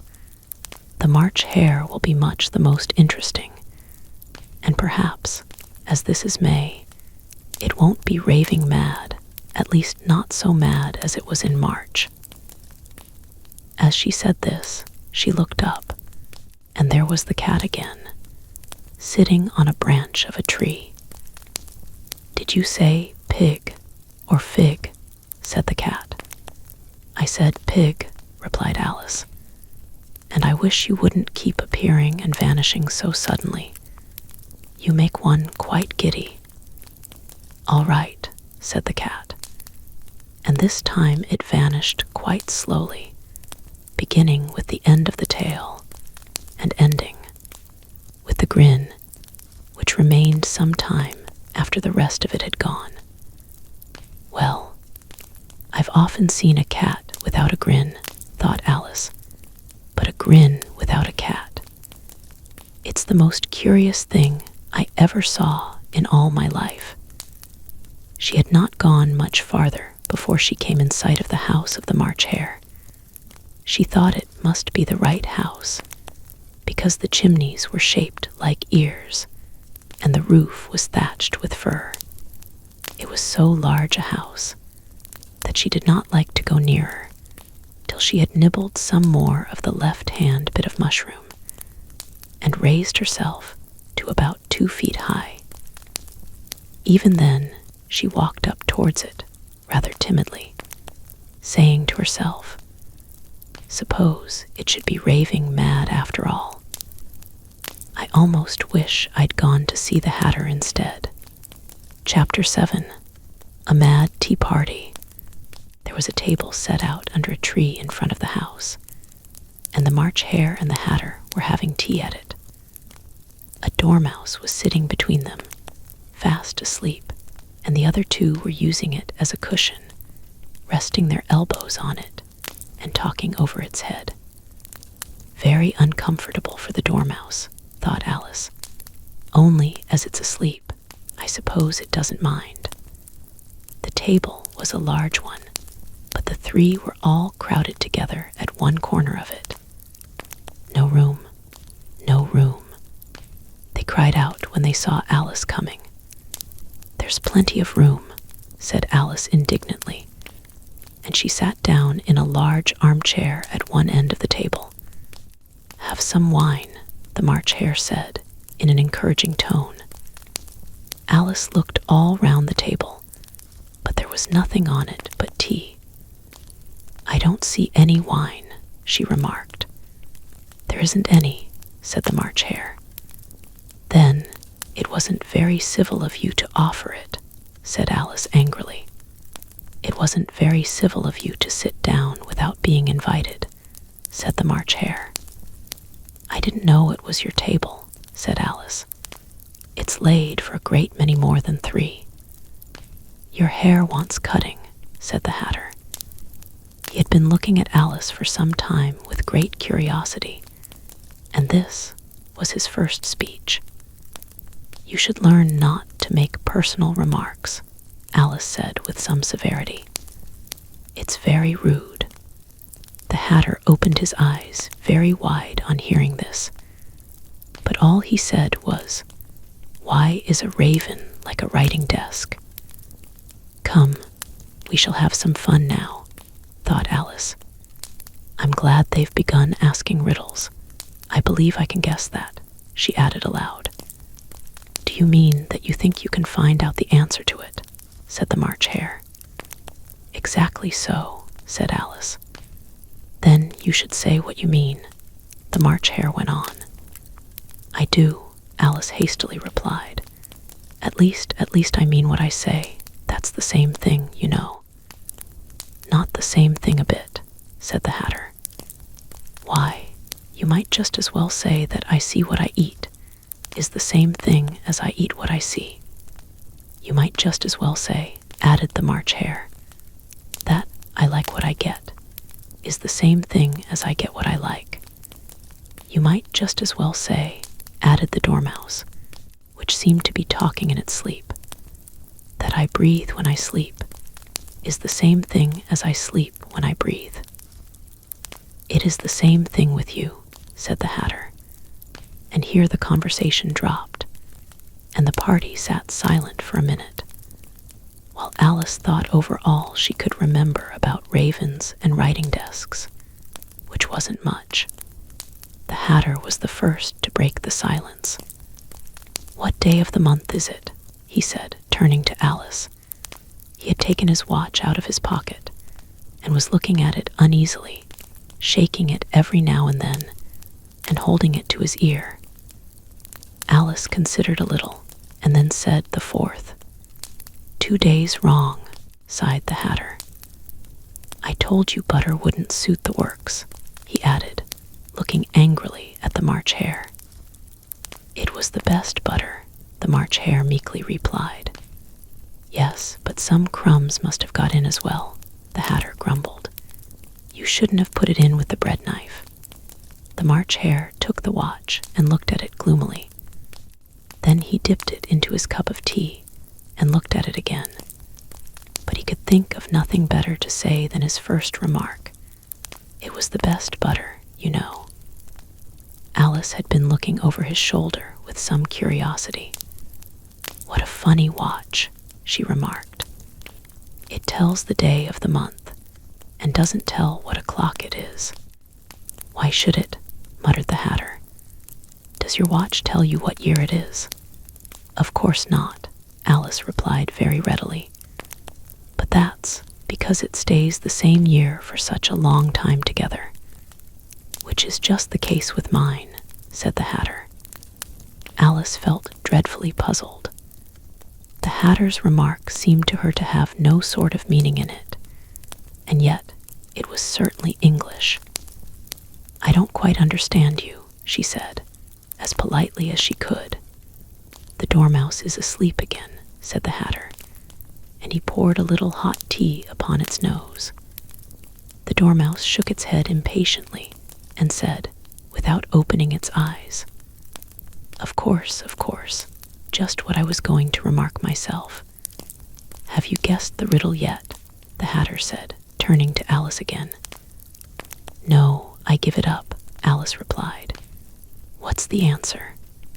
"I haven't the slightest idea," said the Hatter. "Nor I," said the March Hare. Alice sighed wearily. "I think you might do something better with the time," she said, "than wasting it in asking riddles that have no answers." "If you knew time as well as I do," said the Hatter, "you wouldn't talk about wasting it. It's him." "I don't know what you mean," said Alice. "Of course you do," the Hatter said, tossing his head contemptuously. "I dare say you never even spoke to time." "Perhaps not," Alice cautiously replied. "But I know I have to beat time when I learn music." "Ah, that accounts for it," said the Hatter. "He won't stand beating. Now, if you only kept on good terms with him, he'd do almost anything you liked with the clock. For instance, suppose it were 9 o'clock in the morning, just time to begin lessons. You'd only have to whisper a hint to time, and round goes the clock in a twinkling. 1:30, time for dinner. I only wish it was, the March Hare said to itself, in a whisper. That would be grand, certainly, said Alice thoughtfully. But then, I shouldn't be hungry for it, you know. Not at first, perhaps, said the Hatter, but you could keep it to 1:30 as long as you liked. Is that the way you manage? Alice asked. The Hatter shook his head mournfully. Not I, he replied. We quarreled last March just before he went mad, you know, pointing with his teaspoon at the March Hare. It was at the great concert given by the Queen of Hearts, and I had to sing, Twinkle, twinkle, little bat. How I wonder what you're at. You know the song, perhaps. I've heard something like it, said Alice. It goes on, you know, the Hatter continued, in this way. Up above the world you fly, like a tea tray in the sky. Twinkle, twinkle, here the Dormouse shook itself, and began singing in its sleep, Twinkle, twinkle, twinkle, twinkle, and went on so long that they had to pinch it to make it stop. Well, I'd hardly finished the first verse, said the Hatter, when the Queen bawled out, He's murdering the time. Off with his head. How dreadfully savage, exclaimed Alice. And ever since that, the Hatter went on in a mournful tone, he won't do a thing I ask. It's always 6 o'clock now. A bright idea came into Alice's head. Is that the reason so many tea things are put out here? She asked. Yes, that's it, said the Hatter with a sigh. It's always tea time, and we've no time to wash the things between whiles." "Then you keep moving round, I suppose," said Alice. "Exactly so," said the Hatter, "as the things get used up." "But what happens when you come to the beginning again?" Alice ventured to ask. "Suppose we change the subject," the March Hare interrupted, yawning. "I'm getting tired of this. I vote the young lady tells us a story." "I'm afraid I don't know one," said Alice, rather alarmed at the proposal. "Then the Dormouse shall," they both cried. "Wake up, Dormouse." And they pinched it on both sides at once. The Dormouse slowly opened its eyes. "I wasn't asleep," it said in a hoarse, feeble voice. "I heard every word you fellows were saying." "Tell us a story," said the March Hare. "Yes, please do," pleaded Alice. "And be quick about it," added the Hatter, "or you'll be asleep again before it's done. Once upon a time there were 3 little sisters," the Dormouse began in a great hurry, "and their names were Elsie, Lacey, and Tilly, and they lived at the bottom of a well." "What did they live on?" said Alice, who always took a great interest in questions of eating and drinking. "They lived on treacle," said the Dormouse, after thinking a minute or two. "They couldn't have done that, you know," Alice gently remarked. "They'd have been ill." "So they were," said the Dormouse, "very ill." Alice tried a little to fancy to herself what such an extraordinary way of living would be like, but it puzzled her too much, so she went on. "But why did they live at the bottom of a well?" "Take some more tea," the March Hare said to Alice, very earnestly. "I've had nothing yet," Alice replied in an offended tone, "so I can't take more." "You mean you can't take less," said the Hatter. "It's very easy to take more than nothing." "Nobody asked your opinion," said Alice. "Who's making personal remarks now?" the Hatter asked triumphantly. Alice did not quite know what to say to this, so she helped herself to some tea and bread and butter, and then turned to the Dormouse and repeated her question. "Why did they live at the bottom of a well?" The Dormouse again took a minute or two to think about it, and then said it was a treacle well. "There's no such thing." Alice was beginning very angrily, but the Hatter and the March Hare went, "Shush, shush," and the Dormouse sulkily remarked, "If you can't be civil, you'd better finish the story for yourself." "No, please go on," Alice said very humbly. "I won't interrupt you again. I dare say there may be one." "One, indeed," said the Dormouse indignantly. However, he consented to go on. "And so these 3 little sisters, they were learning to draw. You know, what did they draw?" said Alice, quite forgetting her promise. "Treacle," said the Dormouse, without considering at all this time. "I want a clean cup," interrupted the Hatter. "Let's all move one place on." He moved on as he spoke, and the Dormouse followed him. The March Hare moved into the Dormouse's place, and Alice, rather unwillingly, took the place of the March Hare. The Hatter was the only one who got any advantage from the change, and Alice was a good deal worse off than before, as the March Hare had just upset the milk jug into his plate. Alice did not wish to offend the Dormouse again, so she began very cautiously. "But I don't understand. Where did they draw the treacle from?" "You can draw water out of a water well," said the Hatter. "So I should think you could draw a treacle out of a treacle well, stupid." "But they were in the well," Alice said to the Dormouse, not choosing to notice this last remark. "Of course they were," said the Dormouse. "Well in."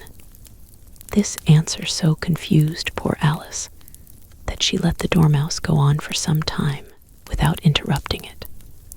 "They were learning to draw," the Dormouse went on, yawning and rubbing its eyes, for it was getting very sleepy. And they drew all manner of things, everything that begins with an M. Why with an M? Said Alice. Why not? Said the March Hare. Alice was silent. The Dormouse had closed its eyes by this time and was going off into a doze, but on being pinched by the Hatter, it woke up again with a little shriek and went on. That begins with an M, such as mousetraps, and the moon and memory and muchness. You know you say things are much of a muchness. Did you ever see such a thing as a drawing of a muchness? Really, now you ask me, said Alice, very much confused. I don't think. Then you shouldn't talk, said the Hatter. This piece of rudeness was more than Alice could bear. She got up in great disgust and walked off. The Dormouse fell asleep instantly, and neither of the others took the least notice of her going, though she looked back once or twice, half hoping that they would call after her. The last time she saw them, they were trying to put the Dormouse into the teapot. At any rate, I'll never go there again, said Alice, as she picked her way through the wood. It's the stupidest tea party I ever was at in all my life. Just as she said this, she noticed that one of the trees had a door leading right into it. That's very curious, she thought. But everything's curious today. I think I may as well go in at once. And in she went. Once more she found herself in the long hall and close to the little glass table. Now, I'll manage better this time, she said to herself, and began by taking the little golden key and unlocking the door that led into the garden. Then she set to work nibbling at the mushroom. She had kept a piece of it in her pocket, till she was about a foot high. Then she walked down the little passage, and then she found herself at last in the beautiful garden, among the bright flower beds and the cool fountains. Chapter 8. The Queen's Croquet Ground. A large rose tree stood near the entrance of the garden. The roses growing on it were white, but there were 3 gardeners at it, busily painting them red. Alice thought this a very curious thing, and she went nearer to watch them. And just as she came up to them, she heard one of them say, "Look out now, 5. Don't go splashing paint over me like that." "I couldn't help it," said 5, in a sulky tone. 7 jogged my elbow, on which 7 looked up and said, "That's right, 5. Always lay the blame on others." "You'd better not talk," said 5. "I heard the Queen say only yesterday you deserved to be beheaded." "What for?" said the one who had spoken first. "That's none of your business, too," said 7. "Yes, it is his business," said 5. "And I'll tell him it was for bringing the cooked tulip roots instead of onions." 7 flung down his brush, and had just begun, well, of all the unjust things, when his eye chanced to fall upon Alice, as she stood watching them, and he checked himself suddenly. The others looked round also, and all of them bowed low. "Would you tell me, please," said Alice, a little timidly, "why you are painting those roses?" 5 and 7 said nothing, but looked at 2. 2 began in a low voice. "Why, the fact is, you see, miss, this here ought to have been a red rose tree, and we put a white one in by mistake. And if the Queen was to find it out, we should all have our heads cut off, you know. So you see, miss, we're doing our best afore she comes to." At this moment 5, who had been anxiously looking across the garden, called out, "The Queen! The Queen!" And the 3 three gardeners instantly threw themselves flat upon their faces. There was a sound of many footsteps, and Alice looked round, eager to see the queen. First came 10 soldiers carrying clubs. These were all shaped like the three gardeners, oblong and flat, with their hands and feet at the corners. Next, the 10 courtiers. These were ornamented all over with diamonds, and walked 2 and 2, as the soldiers did. After these came the royal children. There were 10 of them, and the little dears came jumping merrily along, hand in couples. They were all ornamented with hearts. Next came the guests, mostly kings and queens, and among them Alice recognized the white rabbit. It was talking in a hurried, nervous manner, smiling at everything that was said, and went by without noticing her. Then followed the knave of hearts, carrying the king's crown on a crimson velvet cushion. And last of all this grand procession came the king and the queen of hearts. Alice was rather doubtful whether she ought not to lie down on her face like the three gardeners, but she could not remember ever having heard of such a rule at processions. And besides, what would be the use of a procession, thought she, if people had all to lie down on their faces so that they couldn't see it? So she stood where she was and waited. When the procession came opposite to Alice, they all stopped and looked at her, and the queen said severely, "Who is this?" She said it to the knave of hearts, who only bowed and smiled in reply. "Idiot," said the queen, tossing her head impatiently, and turning to Alice, she went on, "What's your name, child?" "My name is Alice, so please your majesty," said Alice very politely. But she added to herself, "Why, they're only a pack of cards, after all. I needn't be afraid of them." "And who are these?" said the queen, pointing to the three gardeners who were lying round the rose tree.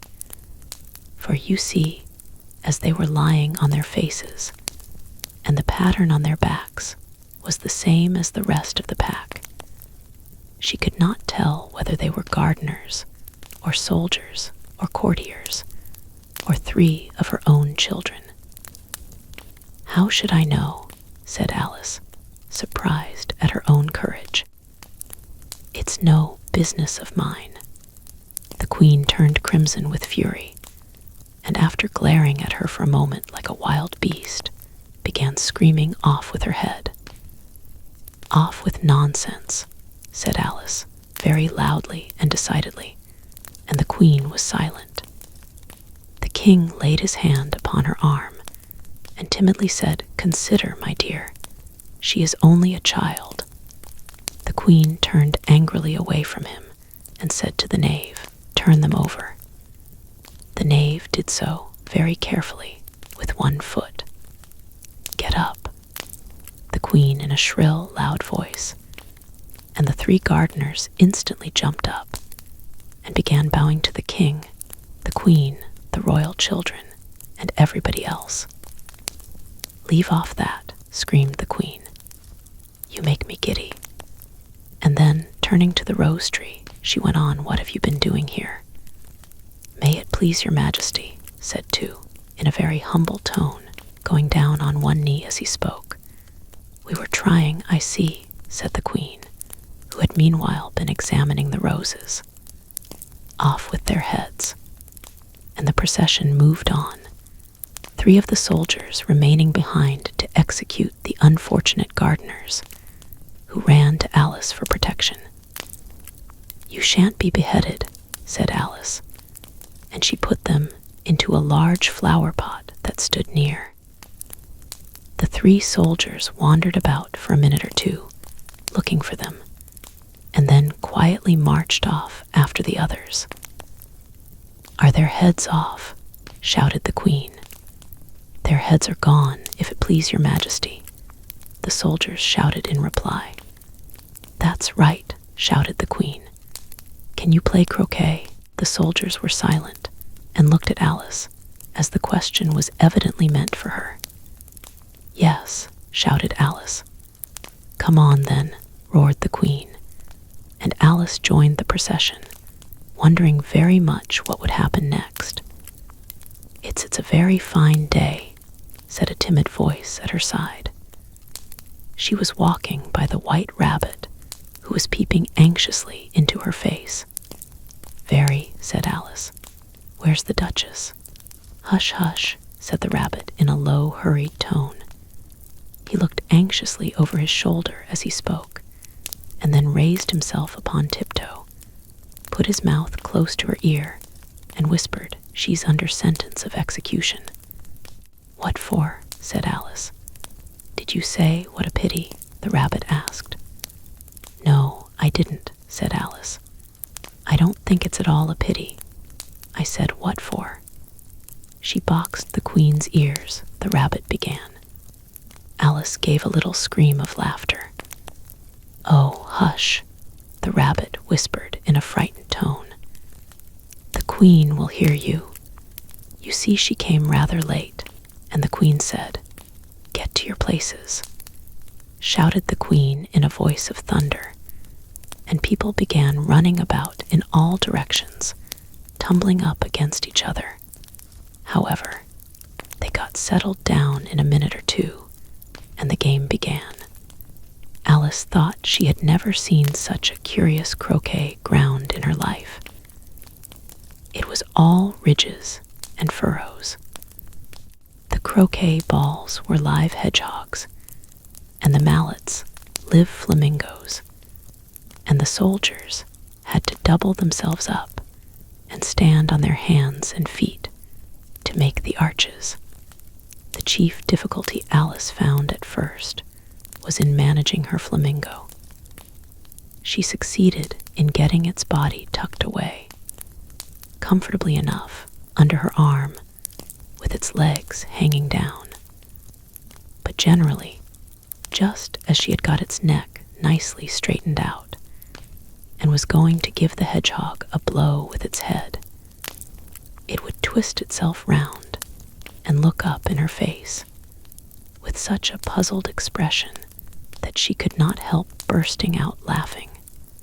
And when she had got its head down and was going to begin again, it was very provoking to find that the hedgehog had unrolled itself and was in the act of crawling away. Besides all this, there was generally a ridge or a furrow in the way wherever she wanted to send the hedgehog to. And as the doubled-up soldiers were always getting up and walking off to other parts of the ground, Alice soon came to the conclusion that it was a very difficult game indeed. The players all played at once, without waiting for turns, quarreling all the while and fighting for the hedgehogs. And in a very short time, the queen was in a furious passion and went stamping about and shouting off with his head, or off with her head, about once in a minute. Alice began to feel very uneasy. To be sure, she had not as yet had any dispute with the queen, but she knew that it might happen any minute. And then, thought she, what would become of me? They're dreadfully fond of beheading people here. The great wonder is that there's anyone left alive. She was looking about for some way of escape, and wondering whether she could get away without being seen, when she noticed a curious appearance in the air. It puzzled her very much at first, but after watching it a minute or two, she made it out to be a grin, and she said to herself, "It's the Cheshire Cat. Now I shall have somebody to talk to." "How are you getting on?" said the cat, as soon as there was mouth enough for it to speak with. Alice waited till the eyes appeared, and then nodded. It's no use speaking to it, she thought, till its ears have come, or at least one of them. In another minute, the whole head appeared, and then Alice put down her flamingo and began an account of the game, feeling very glad she had someone to listen to her. The cat seemed to think that there was enough of it now in sight, and no more of it appeared. I don't think they play at all fairly, Alice began, in rather a complaining tone, and they all quarrel so dreadfully one can't hear oneself speak, and they don't seem to have any rules in particular. At least, if there are, nobody attends to them, and you've no idea how confusing it is, all the things being alive. For instance, there's the arch I've got to go through next walking about at the other end of the ground, and I should have croqueted the queen's hedgehog just now, only it ran away when it saw mine coming. How do you like the queen? Said the cat in a low voice. Not at all, said Alice. She's so extremely. Just then she noticed that the queen was close behind her, listening. So she went on, likely to win, that it's hardly worth while finishing the game. The queen smiled and passed on. Who are you talking to? Said the king, coming up to Alice and looking at the cat's head with great curiosity. It's a friend of mine, a Cheshire cat, said Alice. Allow me to introduce it. I don't like the look of it at all, said the king. However, it may kiss my hand if it likes. I'd rather not, the cat remarked. Don't be impertinent, said the king, and don't look at me like that. He got behind Alice as he spoke. A cat may look at a king, said Alice. I've read that in some book, but I don't remember where. Well, it must be removed, said the king very decidedly, and he called to the queen, who was passing at the moment. My dear, I wish you would have this cat removed. The queen had only one way of settling all difficulties, great or small. Off with his head, she said without even looking around. I'll fetch the executioner myself, said the king eagerly, and he hurried off. Alice thought she might as well go back and see how the game was going on, as she heard the queen's voice in the distance, screaming with passion. She had already heard her sentence 3 of the players to be executed for having missed their turns, and she did not like the look of things at all, as the game was in such confusion that she never knew whether it was her turn or not. So she went off in search of her hedgehog. The hedgehog was engaged in a fight with another hedgehog, which seemed to Alice an excellent opportunity for croqueting one of them with the other. The only difficulty was that her flamingo was gone across the other side of the garden, where Alice could see it trying in a helpless sort of way to fly up into a tree. By the time she had caught the flamingo and brought it back, the fight was over, and both the hedgehogs were out of sight. But it doesn't matter much, thought Alice, as all the arches are gone from this side of the ground. So she tucked it away under her arm, that it might not escape again, and went back to have a little more conversation with her friend. When she got back to the Cheshire Cat, she was surprised to find quite a large crowd collected round it.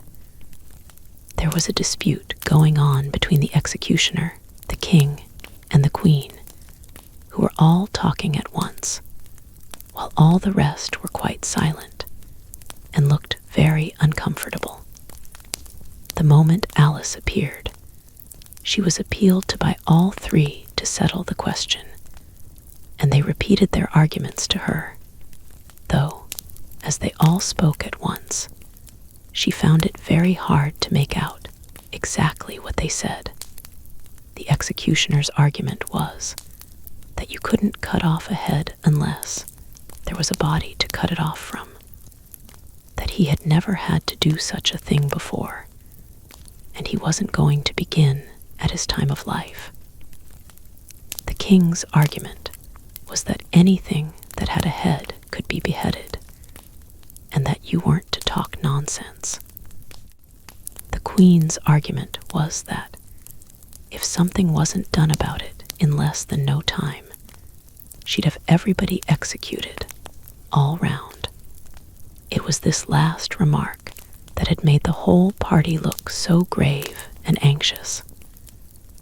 Alice could think of nothing else to say, but it belongs to the Duchess. You'd better ask her about it. She's in prison, the Queen said to the executioner. Fetch her here. And the executioner went off like an arrow. The cat's head began fading away the moment he was gone, and by the time he had come back with the Duchess, it had entirely disappeared. So the king and the executioner ran wildly up and down, looking for it, while the rest of the party went back to the game.